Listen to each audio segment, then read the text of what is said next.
Hello viewers, सुरीले गीत संगीत channel के सभी वीडियोस के लिए इस चैनल को सब्सक्राइब करें और बेल आइकन दबाएं। Thank you. स्वागत है आपका आपके अपने चैनल सुरीले गीत संगीत में। आज मैं आपको कजली तीज की कहानी सुना रही हूँ।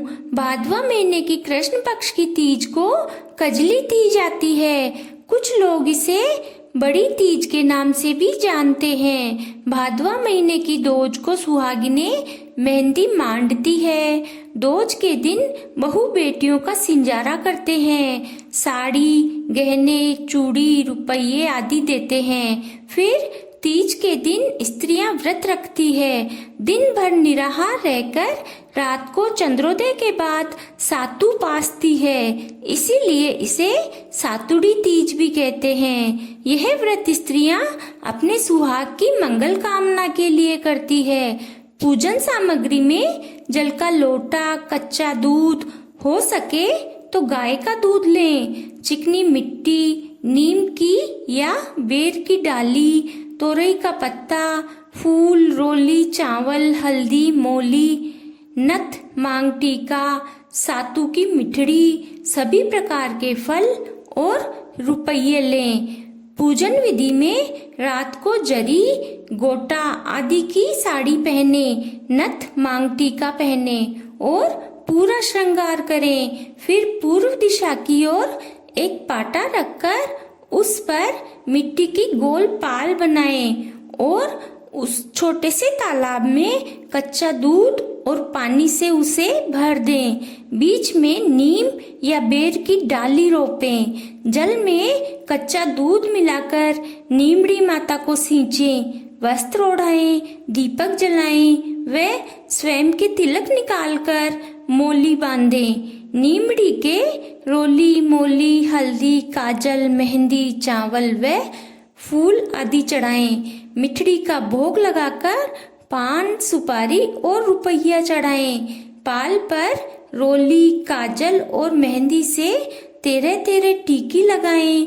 फिर हाथ में अपनी मिठड़ी से सातु लेकर जल सहित नीमड़ी सींचें। फिर नीमड़ी की पूजा करें। उसके बाद दीपक की रोशनी में तलाई में मिठड़ी, सभी प्रकार के फल, आकड़ा का पत्ता, नथ, मांग टीका, वस्त्र व गोटा की नारी देखें और बोलें, नीमड़ी में मिठड़ी दिखी, दिखी सो ही टूटी।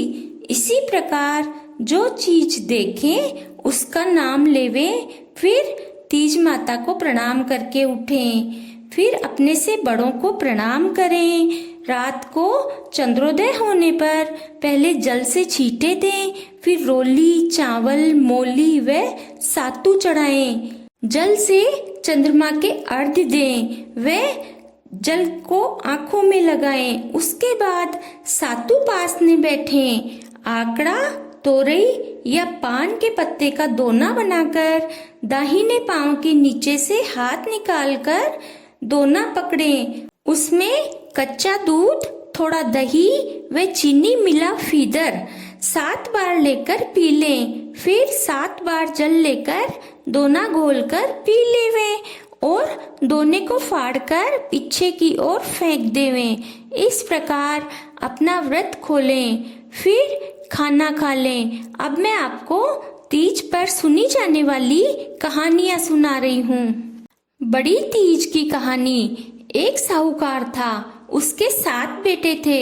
6 बहुओं के पियर से 30 त्योहार पर मिठाई और कपड़े आते थे, पर 7वीं बहू के पीहर में कोई नहीं था, इसीलिए उसके कुछ नहीं आता था।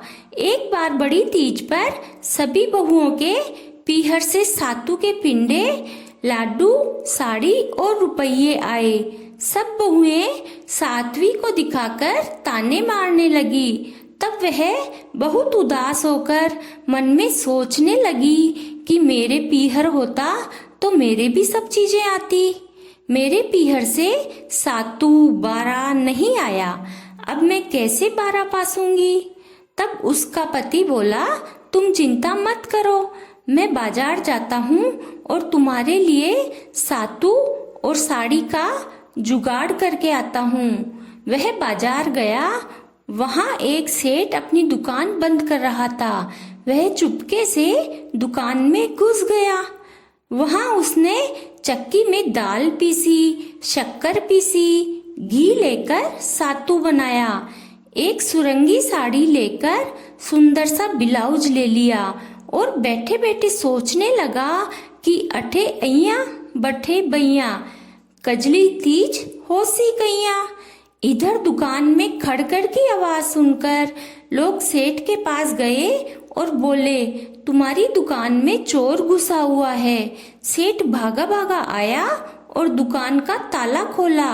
सेठ ने देखा कि एक साहूकार का लड़का सातू, सीख व साड़ी ब्लाउज बांध कर बैठा है।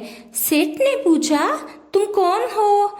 वह बोला, मैं चोर नहीं हूँ। मेरी पत्नी ने आज बड़ी तीज का व्रत किया है। उसके पीहर नहीं है, सो उसके लिए सातू और कपड़े ले जा रहा हूँ। उसके पीहर से कुछ नहीं आया। तब सेठ बोला, तुम घर जाओ, आज मैं तुम्हारी पत्नी के लिए सब सामान लेकर आऊंगा। आज से वह मेरी धर्म की बहन है। सेठ घर गया और अपनी पत्नी से बोला, मुझे थोड़ा सातू और साड़ी ब्लाउज दे दो। मैं आज एक धर्म की बहन बनाकर आया हूँ। उसके पीहर नहीं है, सो ये सब सामान मैं देने जाऊंगा। सेठ की पत्नी ने खुशी खुशी सारी तैयारी कर दी। सेठ बहन के घर गाजे बाजे से सब सामान लेकर गया। देवरानी जेठानी देखती रह गई। उस दिन से किसी कारण से किसी के पीहर का सातू नहीं आवे तो अपने घर में बना लेते हैं। हे तीज माता, जैसे साहूकार की बहू को पीहर वासा दिए वैसे सबको देना। कहानी कहने वाले, सुनने वाले और हुंकारा भरने वाले सबको खुश रखना। बोलो तीज माता की जय। अब मैं आपको कजली तीज की कहानी सुनाती हूँ। एक साहूकार था, उसके 4 बेटे थे। 3 कमाऊ थे, चौथा नहीं कमाता था और कोढ़ी था। सारा दिन वह वेश्या के घर पड़ा रहता था। उसकी पत्नी रोज उसे वेश्या के घर छोड़कर आती, फिर वापस लाती थी। उसकी पत्नी दिन भर देवरानी जिठानी के यहाँ काम करके अपना पेट भरती थी। कजली तीज आई, उस दिन उसने सब देवरानी जिठानी के यहाँ दाल और शक्कर पीसी। सबकी चक्की झाड़कर उसने किसी तरह अपना पिंडा बनाया। शाम को नीमड़ी माता की पूजा की, चंद्रमा को अर्घ्य दिया, फिर अपने पति को वेश्या के घर छोड़कर आकर पिंडा पासने बैठी। इतने में ही पति आया और बोला, खोल किवाड़ खोल। उसने किवाड़ खोला तो उसका पति नशे में चूर आया और बोला, मुझे वापस वेश्या के घर पहुंचा कर आओ। वह उसे गोदी में उठाकर छोड़कर आई। इस तरह करते करते 6 बार हो गया। छठी बार जब वह घर वापस आने लगी तो बरसात होने लगी। रास्ते में आडी नदी बह रही थी। वहाँ आकाशवाणी हुई, आवतड़ी बाई जावतड़ी बाई, दोना घोल कर पी झकोल कर पी। वहाँ पर एक आकड़े का झाड़ था। उसने पत्ता तोड़कर दोना बनाया और नदी में से पानी लेकर पिया और दोना का 2 टुकड़ा करके फेंक दिया। घर आई और पिंडा पासने बैठी। उधर तीज माता ने पति को सद्बुद्धि दी। वेश्या के साथ उसकी लड़ाई हुई। तब वह वेश्या को दिया हुआ सारा सामान और गहना लेकर घर आया। रास्ते में उसने नदी में स्नान किया तो उसकी काया कंचन सी हो गई। घर आकर बोला, बार बार खोल, तू किवाड़ खोल। पत्नी बोली, अब मैं किवाड़ नहीं खोलूंगी। तब पति बोला, तुम किवाड़ खोलो, अब मैं कभी वेश्या के घर नहीं जाऊंगा। पत्नी ने दरवाजा खोला तो देखा कि पति की काया कंचन सी हो गई है। दोनों ने जोड़े से तीज माता की पूजा की। 7 बार पिंडा पासा, 7 बार दोने में कच्चा दूध पिया। तीज माता की कृपा से उनके घर में धन के भंडार भर गए। हे तीज माता, जैसे साहूकारनी के सुहाग की रक्षा की, वैसे सबके सुहाग की रक्षा करना। कहानी कहने वाले, सुनने वाले और हुकारा बढ़ने वाले सबको सुखी रखना। बोलो तीज माता की जय। अब मैं आपको नीमड़ी की कहानी सुनाती हूँ। एक साहूकार था, उसकी बेटी बड़ी हुई तो उसने उसका विवाह कर दिया। उसको विदा करने लगे तो वह बोली, पिताजी मेरे रास्ते में नीमड़ी का व्रत आएगा तो मैं कैसे करूंगी। साहूकार ने उसके साथ में एक पिंडा बांध दिया और बोला कि रास्ते में नीमड़ी आए तब उसे सींच लेना, कल्पना निकालकर ससुर जी को दे देना। इस तरह बेटी रवाना हुई। दूसरे दिन रास्ते में ससुर जी बहू को बोले कि बहू कलेवा कर लो।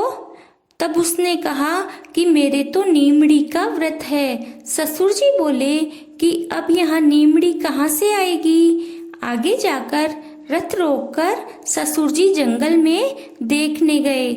तब बहू ने पानी का लोटा लेकर तीज माता से अरदास की, हे तीज माता, मैंने तेरी पूजा सच्चे मन से की है तो मेरा सत रखना। इतना कहते ही रथ के पहिए में नीमड़ी उग आई। सारे बाराती उतरकर देखने लगे कि बहू तो बहुत ही सत की आई है। तब बहू ने नीमड़ी सींची और चंद्रमा को अर्घ्य देकर पिंडा पासा। हे तीज माता, जैसे बहू का सत रखा वैसे सबका सत रखना। कहानी कहने वाले, सुनने वाले और हुकारा बढ़ने वाले सबको सुखी रखना। बोलो तीज माता की जय।